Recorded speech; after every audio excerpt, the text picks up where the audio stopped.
Today, we're going to talk about something very, very interesting. Narcissistic parent roles. Depending on how many children, the roles can switch. The scapegoat can sometimes feel what it's like to be the golden child. Golden child, if they do not listen, can become the scapegoat or the lost child. The lost child, I like to think of them like people with no head or no cap. They're just in between, they're just there. My name is Caramel. Welcome to my channel. I, Jiminique, I'm the cleanest bitch. Depending on you, I could be the meanest bitch. I told the nigga if he wanted, he could eat it quick. Let me see a couple dollars for you eat the shit. This bitch is talking so much, I got a headache. If they think the competition, look at their aesthetics. The body nice to tell me I'm athletic. That's why these bitches acting so pathetic, they regret it. Today I'm sitting in my room. The weather is nice. I just had a nice shower. I drenched myself with some organic coconut oil. That's why you see the skin's glistening. It's glistening. If you are new here, my name is Caramel. I talk about everything on this channel. Nothing is off limits. Okay, so if you didn't catch my signs, early signs of narcissistic abuse, go and watch that. I'll put the link in the description. Please let me know if there's things you guys want me to talk about as well. Today we're talking about the narcissistic parent roles. Okay, trust me, I know a lot about these things. First of all, you can have one or two narcissistic parents. One or both of your parents can be narcissistic. They assign these roles depending on control, because if you guys know narcissistic people, they love control. It's all about them. It's all about control. It's all about having people where they want them to be. It's all about the mind games. It's all about who I can get to do what. It's all a game. Okay, so having children, obviously, the truth is narcissistic parents truthfully don't really care about their children. I'm sorry to break it to you. Not even the golden child that it might seem like they care about. Because if you look closely, you will know that they're actually ruining the golden child's life. They assign these roles depending on how the child makes them feel, how the child makes them look. You know, it's all about the perfect image. The child that is the truth teller is often the scapegoat. That is the child with the heart that the narcissistic parents always wanted to have, but they don't have. That is who the narcissistic parent wants to be, but they can never be. That is the one that has like the grace and anointing upon them, and you can tell that they are just different from the rest of the family unit. You have the golden child. The golden child is actually the narcissistic parents' mini-me. Most of them end up being narcissistic themselves. They are the ones that are most similar to the parents. The golden child often has a lot of talent, a lot of things going on for themselves. They are oftentimes successful in a lot of things in their life. Then you have the lost child. I don't have a lot to say about them. That would be my number one, and then I'll go back to the golden child and to the scapegoats and how everything plays out. Lost child, most times I would say, majority of the time is often the first one. I will not lie. Majority of the time, the roles can be fluid, like I said, but sometimes it's the firstborn. What I have seen in different family units, they don't have head, they don't have a cap, like I said. They're just lost in life. You can call them to speak on something, they won't be able to because there's no sense of direction. They were neither bullied, they were neither praised. So they were not the scapegoat, they were not the golden child, so they were just in between. Nobody really cared for them. Nobody really saw them. They have a voice, but their voice is just like, when they speak, it's just for speaking sake. This is the one that, let's say if there's like a family gathering going on, this is the one that everybody, it's not that they don't want to invite that person, or it's not that they are talking bad about that person. They just might not remember to inform that person because they are the lost child. Lost child often struggles to keep relationship in their adulthood, often struggles to have a healthy relationship too, because when you give them too much love, they run. And if you criticize them, not in a bad way, but in a way to make them want to improve, they take it in a bad way, majority of them, because they were never criticized really. Some of them, like I said, it can be fluid. So depending how the roles were in your household, you would know how to assign them. You can call them now to say their own peace of mind, to kind of save an argument that is going on between two parties in the family. They won't. And we got the all-time favorite, the golden child. You know what? I will not lie. As a scapegoat, and please, all you scapegoats, let's all be honest, there was always a sense of jealousy towards the golden child. Let's be honest, even if you grew up as an adult and now you understood what is going on, that's when the sense of jealousy will not be there. But there was always a sense of jealousy. You as the scapegoat felt for the golden child. Golden child is like the word is saying itself, golden.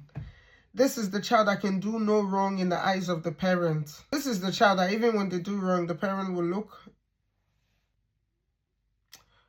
not my child. Can be. That is the one that is wearing the mask.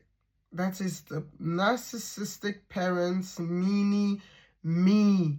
Most times this is often a male child. If this is like an African Asian society, like the people with the strict religious background, African background, Asian background, most of the time it will be the male child. Probably the youngest, maybe the middle, but majority of the time is the male child. The golden child is very talented. Majority of them are the ones you see, like the popular kid in school that was doing like the best in football, in basketball, in mathematics, you know, the smartest girl in your class, but she was not a nerd. She has like confidence. That is the golden child. The golden child is like who you see like at our party, people will be like, Steve, like people will be like, have you seen Steve? Where's Steve? Is Steve coming to the party? That is the golden child. The narcissistic parents gave this golden child a sense of entitlement, a sense of confidence. That is why they carried themselves like that, and that is why throughout their life, this role follows them.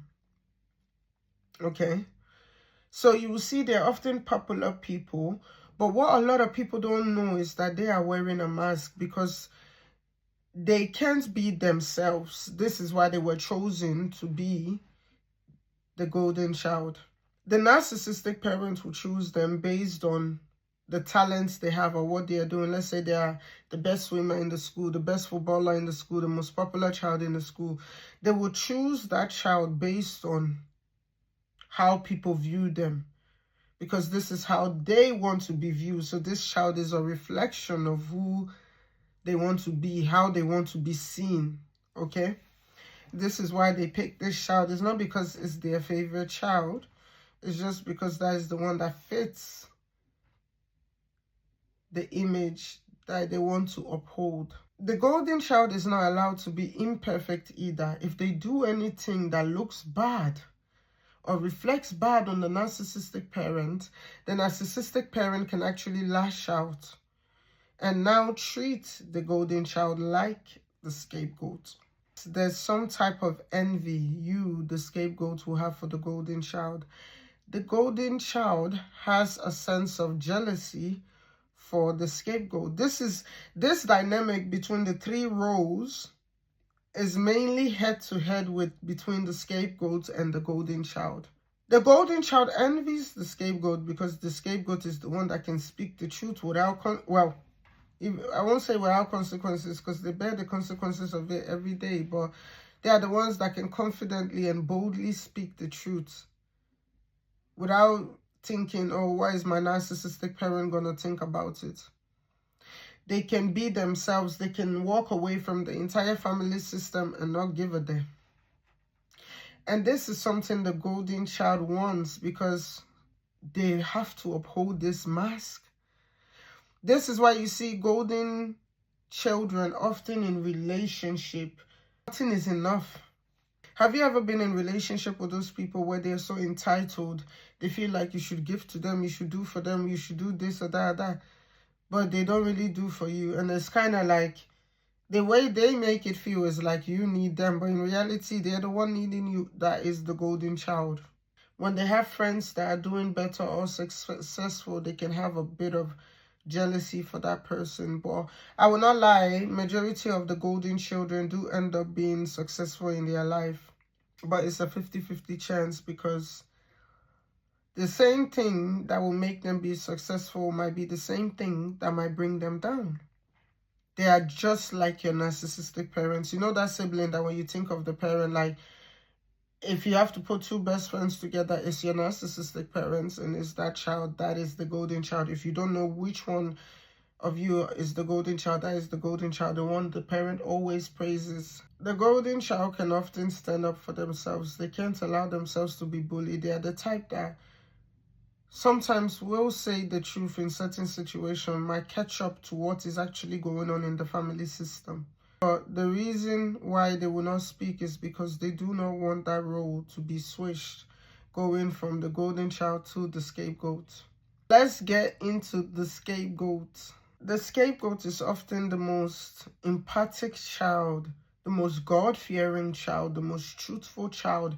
And please, when I say God-fearing, I do not mean going to church and singing and doing all that. No.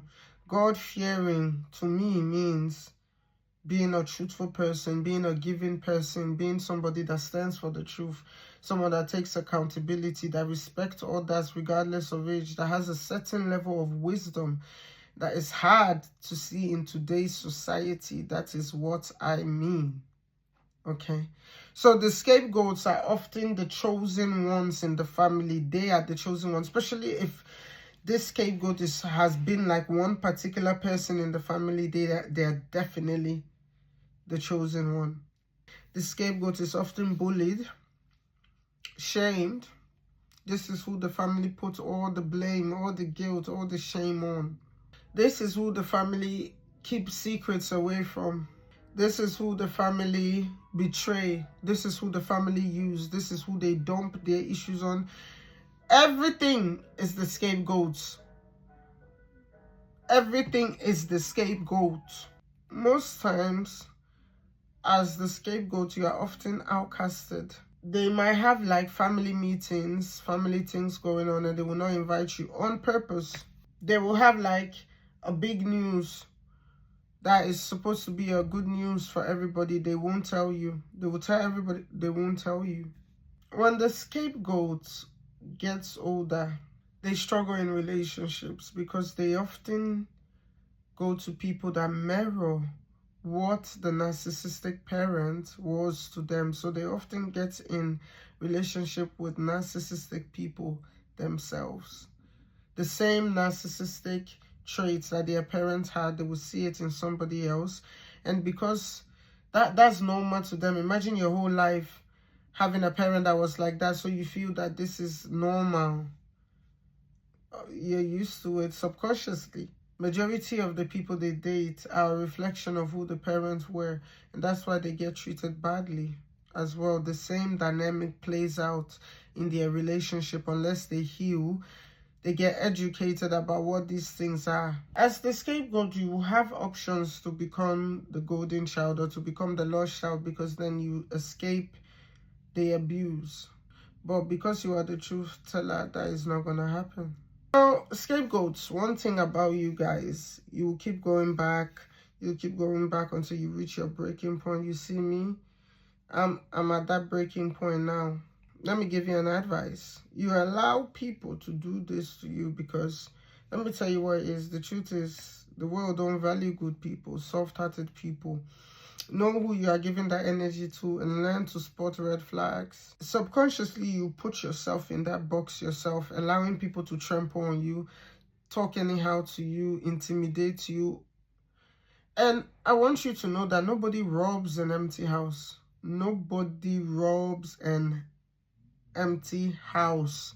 Obviously, they're going to rob if there's money, there's plasma TV, there's handbags, there's, designer stuff. Don't allow yourself to be in that box so people will come and do stuff. Treat everybody as they treat you, because the problem with some of y'all scapegoats, y'all don't know when to stop.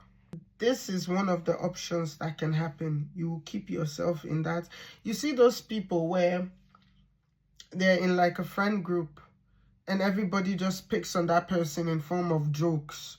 Everybody picks on that person, but it's like in form of a joke. But everybody can see what's going on. That's the scapegoat.